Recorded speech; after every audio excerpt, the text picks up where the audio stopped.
12 senators na inyong napupusuan. At yeah. Awesome! So sa akin po ay nakikita ko they are 5 senators pasok. Wow!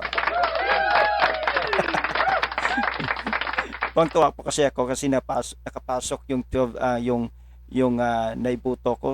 Although marami pong nakikita nating mga problema ang nangyayari sa ating Comelec o kaya sa automated counting machine. Pero pinaliwanag naman po nila na kailangan po talagang linisin.